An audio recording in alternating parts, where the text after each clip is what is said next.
Hello guys, हम देखते हैं लूसेंट बुक के ही चौथा चैप्टर यानी भारतीय संविधान पॉलिटी से हम शुरू कर रहे हैं। ठीक है। भारतीय संविधान के ही विकास का संक्षिप्त इतिहास। 1757 में प्लासी की लड़ाई हुई। 1764 ईस्वी में बक्सर के युद्ध को अंग्रेज़ों द्वारा जीत लिए जाने के बाद बंगाल पर ब्रिटिश ईस्ट इंडिया कंपनी ने शासन का हर शिकंजा कसा। ईस्ट इंडिया कंपनी को हम EIC भी लिखते हैं। ठीक है, याद करने का तरीका है एक तरीका। ठीक है। इसी शासन को अपने ही अनुकूल बनाए रखने के लिए ही अंग्रेजों ने समय समय पर कई एक्ट पारित किए जो भारतीय संविधान के विकास की ही सीढ़ियाँ बनी हैं। वे निम्न प्रकार से हैं। इसमें हम एक्ट देखेंगे कौन कौन से ईस्ट इंडिया कंपनी के द्वारा पारित किए गए हैं। ठीक है। 1773 ईस्वी ही का रेगुलेटिंग एक्ट।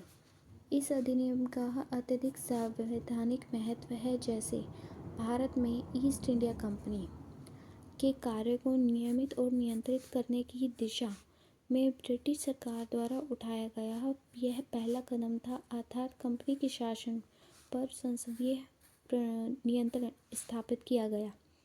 इसके द्वारा पहली बार कंपनी के प्रशासनिक और राजनीतिक कार्य को मान्यता मिली है। इसके द्वारा केंद्रीय प्रशासन की नींव रखी गई है।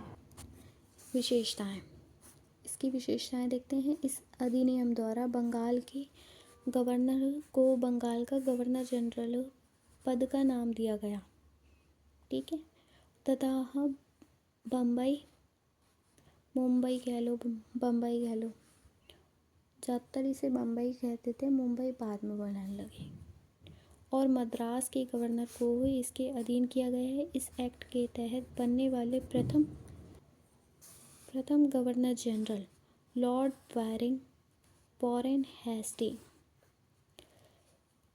1773 में first governor general Lord Warren Hasting. ठीक है।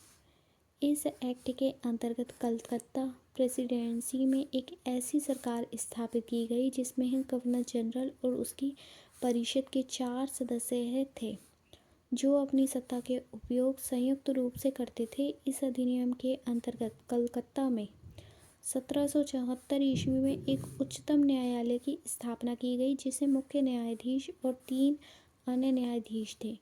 इसके प्रथम मुख्य न्यायाधीश सर एलिजाह एम्पे थे। अन्य 3 न्यायाधीश चैम्बर्स, लेमेस्टर, हाइड। वैसे तो नाम नहीं पूछता है पर कई बार सिर्फ मुख्य न्यायाधीश का पूछता है। 3 को एक बार देख सकते हैं, बाकी ये एलिजा एम्पे को ज़रूर पूछता है कोई भी एग्ज़ाम हो। इसके तहत चौथा है कंपनी के कर्मचारियों को निजी व्यापार करने और भारतीय लोगों के उपहार और रिश्वत लेने पर प्रतिबंध कर दिया गया। इस अधिनियम के द्वारा ब्रिटिश सरकार को बोर्ड ऑफ डायरेक्टर के माध्यम से कंपनी ही पर नियंत्रण सशक्त हो गया। इसे भारत में ही इसके राजस्व, नागरिक और सैन्य मामलों की जानकारी ब्रिटिश सरकार को देना आवश्यक कर दिया गया है। आज के लिए इतना ही है। हम छोटे छोटे पार्ट में एक एक एक्ट पढ़ते जाएंगे जिससे थोड़ा हमें रिमाइंड होता रहेगा। ठीक है। Thank you.